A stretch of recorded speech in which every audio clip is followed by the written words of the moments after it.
अमरावती येथील gate life हॉस्पिटलद्वारे चालविण्यात येत असलेलं हे कोविड हॉस्पिटल आहे। अमरावतीचे मुख्यत्वे करून दोन भाग ज्या रेल्वे लाईनमुळे झालेले आहे, त्यामुळे इथून जो सबवे चाललेला आहे तो अमरावती शहराला जोडणारा मुख्य सबवे आहे। मात्र या सबवेच्या बाजूला असलेल्या कचराकुंडीमध्ये अनेक ठिकाणी PPE kit, hand gloves, mask इत्यादी वस्तू ह्या सतत पडून आहेत आणि त्यामुळे कोविड या रोगाचा प्रादुर्भाव होण्याची दाट शक्यता निर्माण झालेली आहे। मात्र या ठिकाणी महानगरपालिकेचे किंवा जिल्हाधिकारी कार्यालयाचे कितपत लक्ष आहे, हा एक मोठा यक्षप्रश्न आहे। अमरावती शहराला रेल्वे मार्गामुळे जवळपास दुभागल्या गेलेला आहे। अशामध्येच नवीन झालेला राजापेठ उड्डाण पूल, जुना राजकमलचा पूल आणि गोपालनगर येथील रेल्वे गेट तर नवाथे नगर येथील भुयारी मार्ग असे चारच रस्ते अमरावतीला दुभागलेल्या अमरावतीला एकत्र आणण्याचे काम करतात। अमरावती बडनेरा रोडवर स्थित असलेल्या हॉटेल रंगोली पल येथे काही दिवसांपूर्वी कोविड हॉस्पिटल सुरू करण्यात आलेले आहे। गेट लाईफ हॉस्पिटलद्वारा या कोविड रुग्णालयाचे संचालन करण्यात येत आहे। मात्र ज्या वेळेपासून हे कोविड रुग्णालय सुरू झाले तेव्हापासून तेथून ये जा करणाऱ्या अनेक नागरिकांच्या आरोग्याला सुरक्षेच्या दृष्टीने अतिशय भीती निर्माण झालेली आहे। तसेच या भागामध्ये राहणारे अनेक नागरिक या कोरोना हॉस्पिटलमुळे त्रस्त झालेले आहे। त्यातच या हॉटेलमधील म्हणजेच या हॉस्पिटलमधील निघालेला वेगवेगळा कचरा, ज्यामध्ये PPE kit, hand gloves, mask, sanitisers, napkins, अगदी रुग्णांनी वापरलेले नॅपकिन्ससुद्धा येथे कचराकुंडीमध्ये टाकण्यात येत आहेत। त्यामुळे या भागामध्ये राहणाऱ्या नागरिकांच्या आरोग्याला फार मोठा धोका निर्माण झालेला आहे। याकडे प्रशासन लक्ष देईल का, असे सुद्धा अनेक नागरिकांचे, या परिसरातील नागरिकांचे म्हणणे आहे। मात्र जिल्हाधिकारी शैलेश नवाल यांनी 3च दिवसापूर्वी येथे पाहणी केली असता त्यांना हा प्रभाग आणि विभाग स्वच्छ आढळून आला होता। मात्र परिस्थिती याहून वेगळी आहे। या ठिकाणी असलेल्या भुयारी मार्गाच्या बाजूलाच जी भिंत आहे त्या भिंतीच्या मागेच या PPE किट्स, मास्क, सॅनिटायझर्सच्या बॉटल्स तसेच रुग्णांना देण्यात येणारे जेवण व त्यांच्या पत्रावळी, त्यांना देण्यात येणाऱ्या कॅरी बॅग्स ह्या सुद्धा येथे अस्तव्यस्त अवस्थेमध्ये विखुरलेल्या आपल्याला पाहायला मिळत आहेत। शिवाय अमरावती महानगरपालिकेच्या अनेक गाड्या, ज्यामध्ये हॉस्पिटलचा कचरा नेण्याची व्यवस्था करण्यात आलेली असते, अशा बायो हजार्डच्या गाड्यासुद्धा येथून कचरा वाहन करताना दिसून येत नाहीत। तर ज्या गाड्यांना फक्त आणि फक्त घरगुती कचरा नेण्याची परवानगी आहे, अशा गाड्या या ठिकाणावरून कोविड हॉस्पिटलचा कचरा सुद्धा घेऊन जाताना आपल्याला प्रत्यक्षपणे पाहावयास मिळते। हा जो व्हिडिओ आपण पाहत आहात, यामध्ये ही गाडी प्रत्यक्षपणे कोविड हॉस्पिटलचा कचरा घेऊन जाताना आपल्याला दिसत आहे। कोविड रुग्णालयाचा कचरा सुद्धा ही आपण पाहतोय, ही गाडी वहन करून नेते आहे। मात्र येथील कर्मचाऱ्यांना कुठल्याही प्रकारचे मास्क किंवा सॅनिटायझर किंवा कुठल्याही प्रकारचा शारीरिक आरोग्याच्या दृष्टीने असं कुठलेही मास्क वापरण्यात येता ही गाडी इथून कशी नेण्यात येत आहे, हा सुद्धा एक यक्ष प्रश्न इथे आपल्याला पाहायला मिळतो आहे।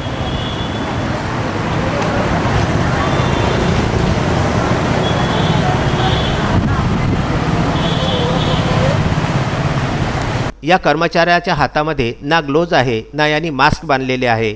शिवाय याच्या हाताला सॅनिटायझिंग सुद्धा करण्यात आलेले नाही। या टेम्पोमधून पडणारा हा घाण कचरा, ज्यामध्ये वेगवेगळे विषारी औषधीयुक्त काही फवारण्या केलेले किंवा आणखी कुठल्या प्रकारचे रसायन वापरलेले द्रव्य असतील, असे द्रव्यसुद्धा या टेम्पोमधून खाली पडताना आपल्याला दिसत आहेत। विदर्भ न्यूजला अनेक लोकांच्या, अनेक नागरिकांच्या तक्रारी ज्या प्राप्त झाल्या होत्या। सर, आम्ही देशपांडे प्लॉटमध्ये रहिवासी आहे। आम्हाला इथे याच्यामुळे त्रास होत आहे की जेणेकरून त्यांचं म्हणजे जेवढाही कचरा, जेवढे गार्बेज आहे आमच्या इकडे पडलेलं आहे, त्यामुळे आमच्या फॅमिलीला थोडा प्रॉब्लेमॅटिक, आमचा एरिया, आमचा जो परिसर आहे तो थोडा खराब होत आहे। तर त्याबद्दल थोडी दक्षता घ्यावी ही नम्र विनंती। आणि आम्ही नेहमी इथून येणं जाणं करतो, त्याने आम्हाला त्रास होते। माझं दुकान आहे इथे, त्या दुकानाला पण कस्टमर येत नाही आहे, भेट आहे। ते कचरा नेतात इथून, ते सांडत जातात। कोविडचा कचरा आहे, त्याला काही दक्षता घ्यायला पाहिजे। आणि कसं आहे माहिती आहे का, ते म्हणजे काहीच तिथं केअरफुली काम काहीच चालू नाही आहे। सध्या बिनधास्त काम चालू आहे। जसं बा आमचंच हॉटेल आहे आणि आमचंच सगळं, आम्ही कोणी इथं कोणी म्हणणारं आहे नाही। त्यामुळे थोडंसं लक्ष द्या आणि आमची पण काळजी झाली पाहिजे। आमचं असं काही त्यांच्याशी काही बैर नाही आहे, काही नाही आहे, पण त्यांनी काळजी घ्यावी, बस एवढंच म्हणणं आहे आमचं। त्या अनुषंगाने विदर्भ न्यूजने या ठिकाणी जाऊन प्रत्यक्ष पाहणी केली आणि येथे विचारपूस केली। शिवाय या बाजूला असलेल्या चहाच्या टपऱ्या, भाजी विकणारी मंडळी, पानटपरीवाले ही सर्व मंडळी येथेच आपला व्यवसाय करीत आहेत। या ठिकाणी दररोज अनेक रुग्णवाहिका शववाहिका येत असतात आणि त्यामधील लोक येथे बराच वेळ थांबत असतात। तेथील पानटपरीवरून या व्यक्तीसुद्धा पाण्याच्या बॉटल्स किंवा कुठल्या प्रकारचे मुखशुद्धीचे प्रकार सुद्धा खाताना आढळून येतात। त्यामुळे कोविड-19चा प्रादुर्भाव हा मोठ्या प्रमाणात होण्याची शक्यता या भागामध्ये तरी नाकारता येत नाही। मात्र उदासीन असलेली अमरावती महानगरपालिका आणि जिल्हाधिकारी कार्यालयाचं आतून पोखरून निघालेलं प्रशासन आता काय कार्यवाही करते याकडे सर्वसामान्य जनतेचे लक्ष लागलेले आहे।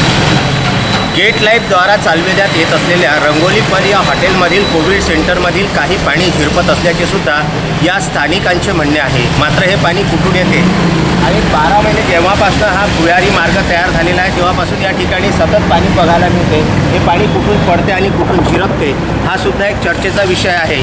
परंतु हे जर पाणी या कोविड रुग्णालयामधून येत असलं तर हे लोकांच्या आरोग्याच्या दृष्टीने अतिशय धोकादायक बाब आहे आणि यासाठी मनसेने स्वाक्षरी अभियानसुद्धा चालविलेले आहे आणि मनसेद्वारा आयुक्त प्रशांत रोडे यांना एक निवेदनसुद्धा देण्यात आलेलं आहे। आता याकडे महानगरपालिका कोणती कार्यवाही करते याकडे स्थानिकांचे व सर्वसामान्यांचे लक्ष लागलेले आहे। विदर्भ न्यूजकरिता डॉक्टर कुशल लोटेंसह उमेश लोटे यांचा हा संपादकीय वृत्तांत।